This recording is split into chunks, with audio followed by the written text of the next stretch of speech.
Olá, boa tarde. Olha só, gente, hoje a gente vai trabalhar um pouquinho de gramática, tá? A gente vai retomar, na verdade, algumas coisas que a gente já aprendeu ano passado, de forma mais aprofundada. E o primeiro conteúdo de hoje é formação de palavras. E aí, ano passado, né, quem foi meu aluno sabe bem, a gente trabalhou, né, processo de formação de palavras, de derivação prefixal, sufixal, o que é um afixo, o que é um sufixo, o que é um prefixo. Tudo isso a gente conseguiu aprender, né? Composição por aglutinação, justaposição. E hoje eu trouxe aqui um outro processo de formação de palavras, que é a derivação parassintética. O que seria a derivação parassintética? Eu trouxe aqui alguns exemplos para demonstrar para vocês. Eu tenho aqui, ó, a palavra primitiva, certo? Eu tenho aqui a palavra endoidecer. E eu separei essa palavra, tá? Para vocês entenderem como é que funciona. Então, aqui eu tenho doido, da palavra endoidecer. Doido é a palavra primitiva, certo? E aí, antes da palavra doido, eu tenho um prefixo e depois eu tenho um sufixo. O prefixo em e o sufixo esse, que forma a palavra endoidecer. Ah, professora, então por que esse processo é chamado de derivação parassintética? Porque eu tenho um prefixo e um sufixo e eles são dependentes para que haja uma construção do sentido, certo?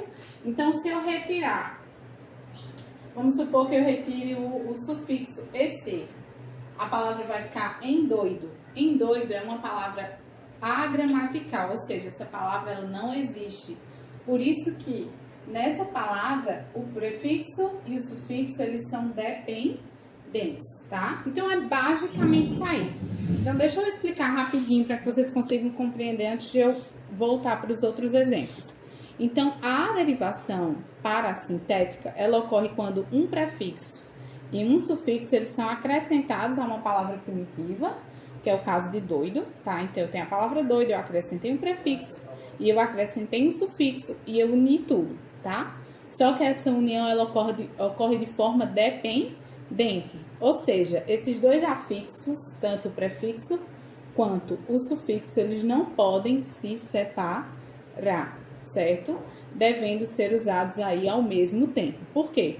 Porque se a gente retira um deles, como foi o caso, eu retirei o sufixo para demonstrar para vocês. Se eu retiro um deles, a palavra ela não se reveste de nenhum significado. Ou seja, ela dá origem a uma palavra agramatical, que não existe, tá? Então, a derivação parassintética, ela tem essa característica, né? Eu tenho um prefixo e um sufixo, dois afixos, que são dependentes, tá bom? Eu não posso retirar nenhum dos dois. Essa palavra é a palavra endoidecer de um dos poemas que a gente viu, né? Lembram? Daquele poema visual da primavera, a primavera endoideceu. E aí eu trouxe endoidecer, que está aqui no infinitivo. E eu trouxe outros exemplos, tá? Deixa eu só consertar aqui. Ok. Aí eu trouxe a palavra empobrecer. Eu tenho pobre, que é a palavra primitiva, que é a palavra que dá origem a uma outra palavra, outras palavras. Então, a palavra pobre dá origem à palavra empobrecer. E aí eu tenho o prefixo em e o sufixo se. Lembrando que eu não posso retirar nenhum dos dois, senão a palavra não vai ter nenhum significado. Enraivecer, do mesmo jeito, a palavra raiva como palavra primitiva, prefixo em, sufixo se. Juntos formam essa palavra. Tá? O que é endoidecer? Deixar doido. O que é empobrecer? Deixar pobre. O que é enraivecer? Deixar com raiva, ficar com raiva. E aí, ó, enfraquecer. Então, eu tenho a palavra fraco, que é a palavra primitiva, o prefixo e o sufixo, formando uma nova palavra, que significa tornar-se fraco, né? Enfraquecer. Embranquecer. Aí eu tenho a palavra branco, que é a palavra primitiva, o prefixo em e o sufixo se, né? Uma outra palavra com derivação parassintética. Endurecer, né? Duro é a palavra primitiva, prefixo em, sufixo se, forma uma nova palavra. Endurecer, né? Tornar-se duro. E enlouquecer, né? Louco, palavra primitiva, em prefixo, em ser, sufixo. Então, vejam, é como eu disse para vocês. Vamos supor que eu pegue aqui a palavra enraivecer.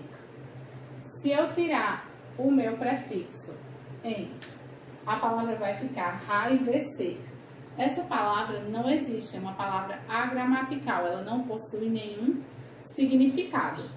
Portanto, a gente subentende que essa derivação parassintética ela só ocorre se o prefixo e o sufixo estiverem na palavra. Por isso que eles são dependentes, eles têm uma relação de dependência, tá bom? Então, não esqueçam, derivação parassintética, ok? Bem, pessoal, agora a gente vai ver uma outra questão, tá? Gramatical, que é a acentuação. E hoje a gente vai aprender uma regrinha especial, que é a regra especial do i formando hiato com a sílaba anterior. Mas para isso a gente precisa relembrar algumas coisas, algumas regras. Vocês já devem ter estudado, obviamente, né, que algumas palavras, né, acentuadas, elas não vão seguir aquela regrinha da monossílaba tônica, né? A gente aprendeu que as paroxítonas, lembram? O que é oxítona, paroxítona e proparoxítona? Se não lembram, é bom vocês revisarem. Precisam precisar ter essa noção, tá? Então, vejam só. As paroxítonas que são terminadas em A, elas não são acentuadas. Isso é algo que a gente já aprendeu, tá? Lembrando que a paroxítona é quando a penúltima sílaba é a mais forte. Lembram? Última oxítona, penúltima paroxítona e antepenúltima proparoxítona. Então, quando a penúltima sílaba de uma palavra ela é mais forte, então ela é uma paroxítona. A regra diz que as paroxítonas terminadas em A, elas não podem ser acentuadas. Então, como é que eu posso explicar essa afirmação com essa palavra aqui, ó? Bahia. A palavra Bahia, ela é uma paroxítona, Bahia. Estão vendo a separação silábica? Eu tenho aqui, última, penúltima sílaba, portanto é uma paroxítona. E essa paroxítona, ela termina em A, porém ela é acentuada, o acento aqui no I. Então, se a regra diz que as paroxítonas terminadas em A não podem ser acentuadas, como é que eu posso explicar a acentuação da palavra Bahia? O que é que a gente pode fazer? Olha só, é justamente o que a gente vai aprender hoje com a regra especial do I formando hiato com a sílaba anterior. Então, a primeira coisa que a gente precisa saber é o que é um hiato, que é algo que também vocês já estudaram. Então, vamos relembrar. O hiato, ele ocorre quando duas vogais estão lado a lado na palavra, mas permanecem em sílabas diferentes. Por exemplo, a palavra poema, vejam.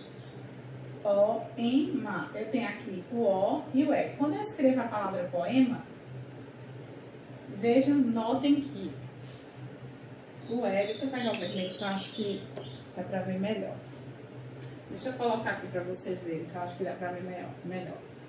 Poema, certo? Aqui lado a lado eu tenho O e E. Quando eu faço a minha separação silábica, são duas vogais, tá? Que estão lado a lado, mas pertencem a sílabas diferentes quando eu as separo. Vejam, lado a lado na palavra escrita, e quando eu faço a separação, elas ficam separadas. Então, o hiato é isso, é quando duas vogais estão lado a lado na palavra, mas quando eu faço a separação silábica, elas ficam em sílabas diferentes. Entendendo isso, a gente vai para o próximo passo, que é aprender a regrinha, tá? Como é que é essa regra especial, professora?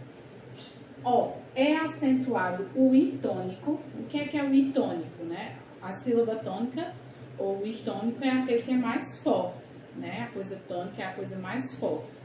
Então, é acentuado o I tônico, vejam que é só uma regra, tá? Sozinho na sílaba ou acompanhado de S. Então, quando o I estiver sozinho, que é o caso da palavra Bahia, quando a gente separa, tá? O I aqui tá sozinho. Quando o I, ele tá assim, sozinho, na sílaba, ou ele é acompanhado de S, que é o que a gente vai ver nesse próximo exemplo, que forma hiato com a sílaba anterior, veja, tá formando hiato aqui, certo? Ou que forma hiato com a sílaba anterior, vai me confundir aqui. Então, aí eu trouxe mais dois exemplos além da palavra Bahia. A palavra saída. A palavra saída é uma paroxítona? Sim. É terminada em A? Sim. Pela regra, eu não poderia acentuar, mas existe uma regra especial. Então, o que é que eu tenho aqui? Eu tenho um hiato, ó, o A e o I, certo? Quando a gente escreve a palavra, eles ficam juntos. Quando eu separo, eles ficam separados. Então, se eu tenho um hiato, eu posso acentuar esse I, certo? Então, isso vocês precisam mentalizar. A outra regra que diz que o I pode ser sozinho ou acompanhado de S. Olha aqui, ó. Faísca. Eu tenho aqui o A e o I, certo? O A é uma vogal, o I também. Na palavra, eles ficam juntos. Quando eu faço a separação silábica, eles estão separados. Esse I, ele está sendo acompanhado de um S. Então, entra dentro dessa regra aqui. Então, a palavra faísca, ela é acentuada. O I, ele é acentuado, certo? Então, quando é que o I é acentuado? Quando eu tiver um hiato, certo? Ou quando esse I vier, sendo um hiato, vier acompanhado de S.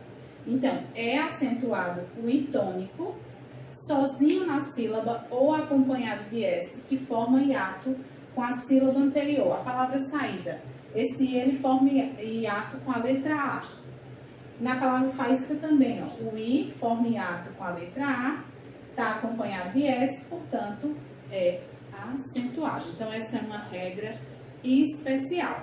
Existe uma exceção a essa regra? Existe, tá? Exceção à regra. O I tônico seguido de NH não é acentuado. Então, quando esse I aqui, ele nem está sozinho e nem é acompanhado de um S, ele é acompanhado de um NH, ele não pode ser acentuado. Por exemplo, a palavra rainha. Rainha. Ah, professora, e aí? Aqui eu tenho hiato, ó, o A e o I, certo?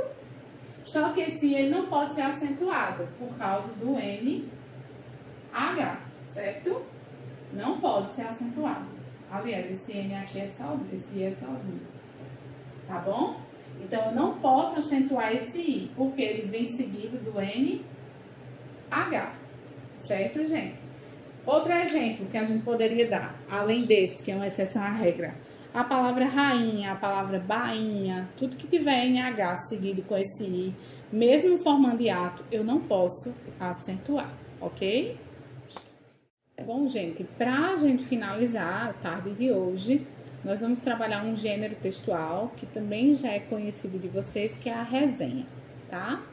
Mas antes de a gente começar a ver o que é, estrutura e tudo mais, eu queria fazer algumas perguntas e eu quero que vocês respondam essas perguntas no caderno, tá bom? Além da atividade que vocês terão que fazer. Quando vocês vão no livro, como é que vocês escolhem esse livro para ler, tá? Como é que você escolhe? Como é que você escolhe um filme para assistir? Você pede a opinião de alguém? Ou você escolhe aleatoriamente? Depois vocês me respondem. Como é que você indicaria um filme ou um livro para alguém? Aí, vocês já pensaram nisso? Vamos supor que vocês gostaram muito de um filme ou muito de um livro que vocês leram. Como é que vocês fariam para indicar esse filme para alguém? O que é que vocês falariam para essa pessoa, tá? Terceira pergunta. Que informação você busca para saber mais sobre um livro antes de lê-lo? Então, se vocês vão ler um livro, quais são as informações que vocês buscam antes de fazer essa leitura? E aí eu queria que vocês me respondessem posteriormente, tá? Hoje a gente vai trabalhar o gênero resenha, tá bom? Eu vou disponibilizar uma resenha, tá? Que vocês vão precisar fazer essa leitura para que vocês consigam fazer a atividade e também entender a aula de hoje. Então, eu sugiro que vocês leiam essa resenha, deem pausa nesse vídeo, façam a leitura dessa resenha e só depois voltem a assistir. Pausa, leia a resenha, volta a assistir, tá? Então, vamos lá. Depois de vocês terem lido, tá, essa resenha, que é uma resenha do Robinson Crusoe do Daniel Defoe, tá? E aí eu trouxe primeiro o conceito de resenha e depois a gente vai falar um pouco da estrutura dessa resenha específica.